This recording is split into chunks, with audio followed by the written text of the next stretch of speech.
South India shopping మాల్లో block buster ఆషాఢం #1 kilo sale. Manchu Vishnu గారు అంటే మీకు కన్నప్ప రిలీజ్కి ముందు ఇంటర్వ్యూ ఇచ్చారు. అంటే ఆ ఇంటర్వ్యూలో మిమ్మల్ని ఆయన హోస్ట్ లాగా ఒక యాంకర్ గానో చూడలేదు. ఒక పెదనాన్న స్థానంలోనో ఒక బాబాయ్ స్థానంలోనో కూర్చోబెట్టి వాళ్ళ ఇంటి విషయాలు కూడా మీరు రండి, మీలాంటి పెద్ద మనిషి వస్తే కూర్చోడానికి మేము రెడీ అని చెప్పేసి మీకు అంత పెద్ద స్థానం ఇచ్చారు. అయితే కన్నప్ప సినిమా రిలీజ్ అయిన తర్వాత సినిమా రన్నింగ్లో ఉంది, థియేటర్లో ఆడుతుంది. అక్కడ శివపార్వతులు సెట్ కాలేదు, వాళ్ళని చూడడానికి నాకు ఇబ్బందిగా ఉంది, సో ఇలాంటి కామెంట్స్ చేశారు. మిమ్మల్ని అంత నమ్మిన మనిషి అన్నేళ్ళు కష్టపడి అన్ని కోట్లు ఖర్చు పెట్టి సినిమా తీసి మీకు అంత స్థానం ఇచ్చి మీకు అంత ప్రయారిటీ ఇస్తున్న మనిషి, సో ఒక రకంగా చెప్పాలంటే చావోరేవో అన్నట్టు సిచ్యువేషన్ విష్ణు గారిది. అలాంటి టైంలో మీరు అలాంటి కామెంట్స్ చేయడం కరెక్ట్ అంటారా? 100% తప్పేం లేదు. ఎప్పుడు చెప్పాను నేను? 9వ రోజు చెప్పా సార్. 9వ రోజు చెప్పాను నేను చూసింది 8వ రోజు సినిమా సార్. 9వ రోజు పెట్టా, 10వ రోజు పబ్లిష్ అయ్యి ఉంటాను నాకు తెలిసి. అంతే సార్. 10 రోజుల తర్వాత అప్పటికి అయిపోయింది సినిమా, కలెక్షన్లు అయిపోయినాయి. అయిపోయినాక కూడా చెప్పకపోతే వాళ్ళకి తెలియాలి కదా వాళ్ళ సినిమా ఏం తప్పు. నేను సినిమా చూడలే ముందు, సినిమా చూస్తుంటే డెఫినెట్గా పెట్టుండేవాడిని కదా ముందు చూస్తుంటే. నేను 10 రోజుల తర్వాత కలెక్షన్లు కూడా అయిపోయినాక కలెక్షన్లు ఇంకా రావట్లేదు అనే టైంలో సినిమా చూశాను నేను చూసినప్పుడు థియేటర్లో జనం కూడా లేరు, అయినా చూసి సినిమా. సో ఆ తర్వాత 1 or 2 days తీసేసినట్టున్నారు సినిమా. సో అప్పుడు పెట్టాను నేను.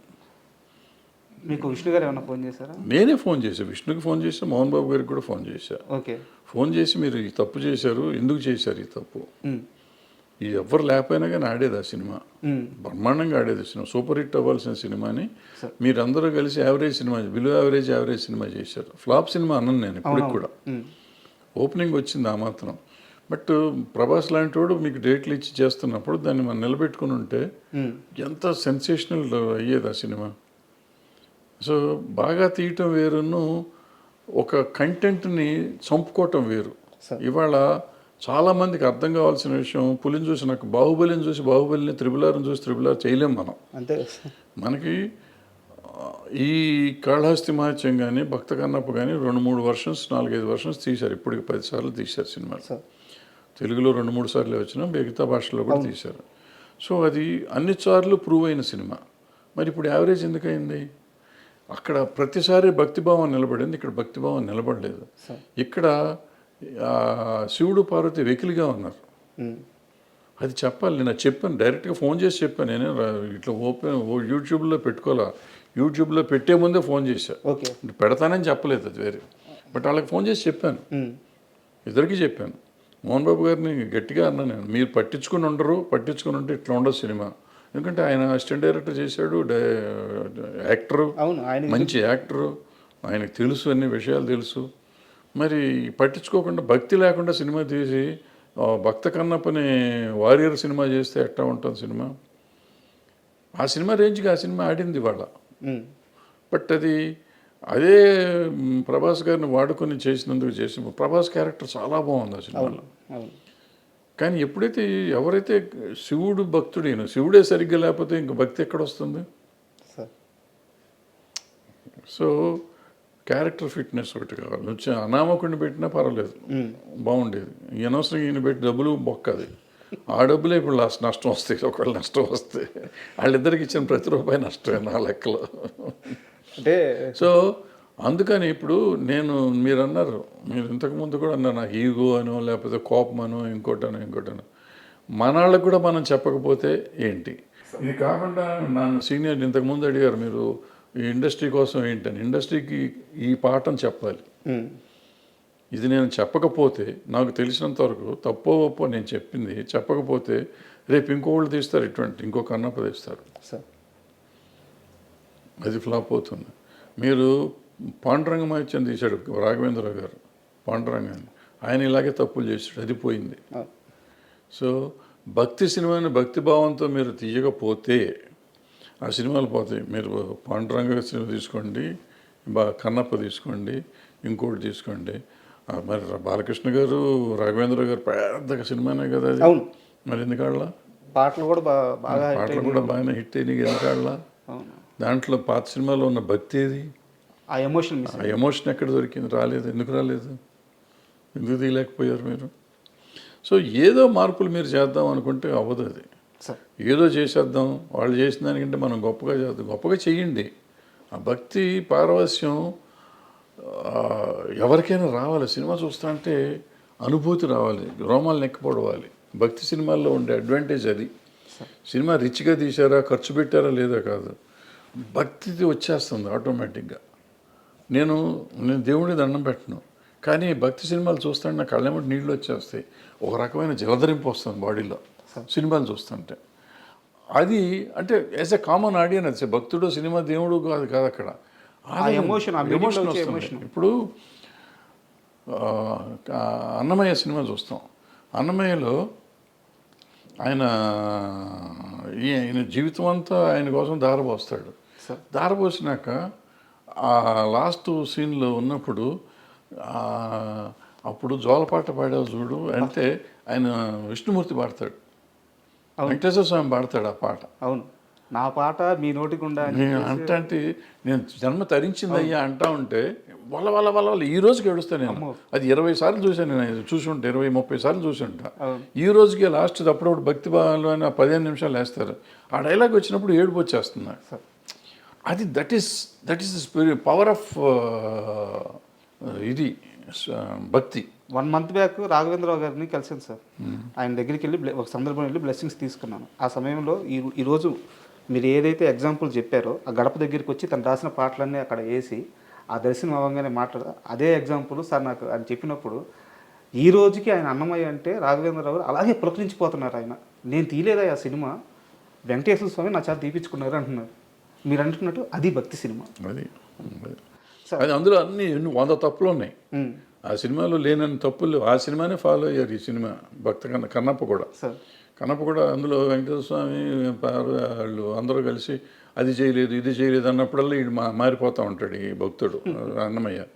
బట్ అంత చేసింది లాస్ట్ 15 మినిట్స్ ఆయన చేసిన భక్తి ఉంది ఎక్కడైతే ఉందో పులకించిపోయారు. అది పీక్ తీసుకెళ్ళిపోయారు. సో మిగతాదంతా మర్చిపోతాం మనం. సార్ అది that is film making. Pushpa cinema మీద మీ అభిప్రాయం ఎప్పటికైనా మారింది? నాకేం అభిప్రాయపడ్డాను నేను, సినిమా బాగానే ఉందిగా. సినిమా బాగుంది. సినిమా మీరు చూడకముందు స్మగ్లింగ్ ఏదో చెప్పారు నాకు, స్మగ్లర్ అంట, పోలీస్ ఆఫీసర్ ఉండే పూల్లో పాసు పోస్తాడని చెప్పేసి ఇట్లాంటి కామెంట్స్ విన్నాను. సో నాకు సినిమా చూడబుద్ధి కావట్లేదు అని చెప్పేసి మీరు ఒక స్టేట్మెంట్ అన్నారు. సినిమా చూసిన తర్వాత మీ అభిప్రాయం మారిందా? సినిమా కూడా నేను ముక్కలుగా చూసాను. నాకు సినిమా పెద్దగా అంటే బట్ నాకు సెకండ్ హాఫ్ నచ్చిందని చెప్పాను. తర్వాత వీడియో పెట్టాను, మీరు చూడలేదేమో. సెకండ్ హాఫ్లో ఫ్యామిలీ ఎలిమెంట్ ఏదైతే ఉందో, మిగతా సినిమా అంతా చండాలం నాకు ఇప్పటికీ కూడా. నా పెద్ద ఇష్యూ మామూలు రెగ్యులర్ కమర్షియల్ సినిమా అదే పెద్ద పట్టింపు కాదు, కానీ వైఫ్ అండ్ హస్బెండ్ ఎలిమెంట్ తీశాడు, అద్భుతంగా తీశాడు. వాళ్ళిద్దరూ ఆ అమ్మాయి ఈయన కోసం, ఈయన అమ్మాయి కోసం పడే పాటలు ఉన్నాయి. పుష్ప రష్మిక కోసం, రష్మిక కోసం, రష్మిక అర్జున్ కోసం వాళ్ళు మాట్లాడే మాటలు కానీ కమర్షియల్గా బాగున్నా కూడా నిజంగా కూడా ఎమోషనల్గా కూడా ఉన్నాయి. అట్ ద సేమ్ టైం ఒక భార్యాభర్తల అనుబంధాన్ని అటువంటి క్యారెక్టర్స్ మీద చూపించడం అనేది చాలా గొప్ప విషయం. ఇప్పుడు ఏదో మామూలుగా మిడిల్ క్లాస్ ఫ్యామిలీలో ఉంటుంది, ఇట్లా డబ్బు ఉండి ఆడ స్మగ్లింగ్ చేసేవాడికి భార్య మీద అంత ప్రేమ ఉంటుందా? అసలు భార్యను అంత ప్రేమించాలా, ఆ భార్య భర్తను అంత ప్రేమించాలా? అద్భుతంగా ఉంది అది. ఆ ఎలిమెంట్ చాలా బ్రహ్మాండంగా ఉంటుంది ఆ సినిమాలో. సార్ నాది ఇంకో క్వశ్చన్ ఏంటంటే, అంటే ఒక 12-13 ఏళ్ళ నుంచి మీరు నాకు తెలుసు సార్. అంటే నేను మిమ్మల్ని దగ్గరగా చూస్తున్నాను, మీరు ఎక్కడున్నా మీ గురించి నాకు తెలుసదు కాబట్టి నేను మిమ్మల్ని ఫాలో అవుతున్నట్టే. తమ్మారెడ్డి గారికి ప్రతి విషయంలో ఒక అభిప్రాయం చాలా నిక్కచ్చిగా ఉంటుంది, ఆయన ఒక మాట మీద ఉంటారు. బట్ నాకు ఎప్పుడూ కూడా చాలా పెద్ద కన్ఫ్యూజన్ ఏంటంటే మీ విషయంలో, చిరంజీవి గారి విషయం సార్. కెమెరా లేనప్పుడు చిరంజీవి గారి గురించి మీరు ఎంత గొప్పగా చెప్తారంటే, నా బ్రదరయ్యా, నా తమ్ముడయ్యా, అంటే మేము వినున్నాం, మీతో పాటు పనిచేసినప్పుడు మేము వినున్నాం, నా తమ్ముడయ్యా, నేను సినిమాలు తీసాను, నాతో సినిమాలు తీసాడు, నేను ఇచ్చినప్పుడు రెమ్యునరేషన్ తీసుకున్నాడు, మా అనుబంధం ఇట్లాంటిది, నా స్టూడియోలో ఉండేవాడు, ఇంత గొప్పగా చెప్తారు చిరంజీవి గారి గురించి. కెమెరా లేనప్పుడు, 4 మనుషులు క్లోజ్డ్ పీపుల్ ఉన్నప్పుడు. అదే కెమెరా పెట్టంగానే చిరంజీవి గారి అభిప్రాయాలని, ఆయన వెళ్ళే మార్గాలని మీరు క్వశ్చన్ చేస్తూ ఉంటారు.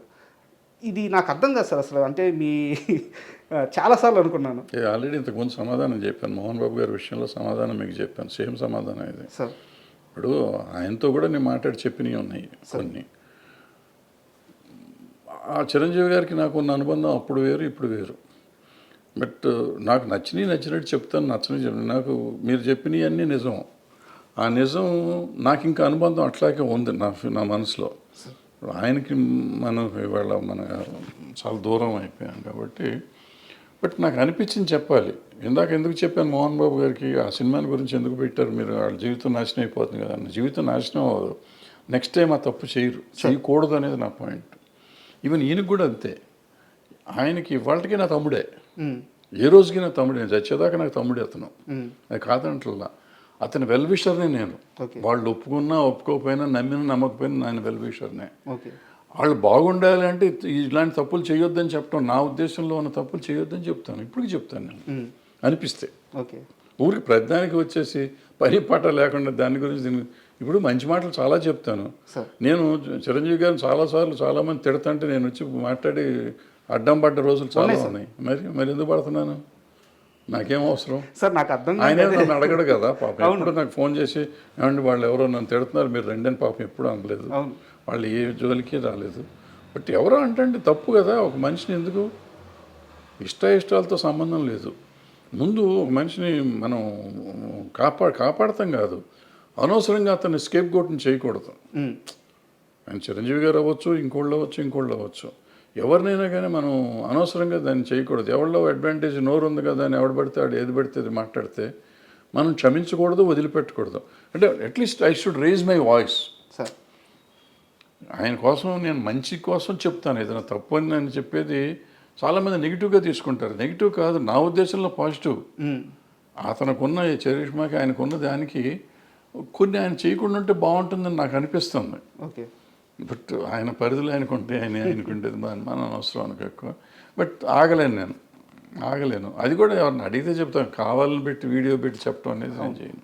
అంటే ఎందుకన్నానంటే సార్, ఇప్పుడు ఇండస్ట్రీ అని కాదు సార్, 2 తెలుగు రాష్ట్రాల్లో కానీ మన ఇండియా వైడ్ కానీ మేము చిరంజీవి తమ్ముళ్ళవి, చిరంజీవి మా అన్నయ్య, మెగాస్టార్ మా అన్నయ్య అని చెప్పుకునే వాళ్ళు కొన్ని కోట్ల మంది ఉన్నారు.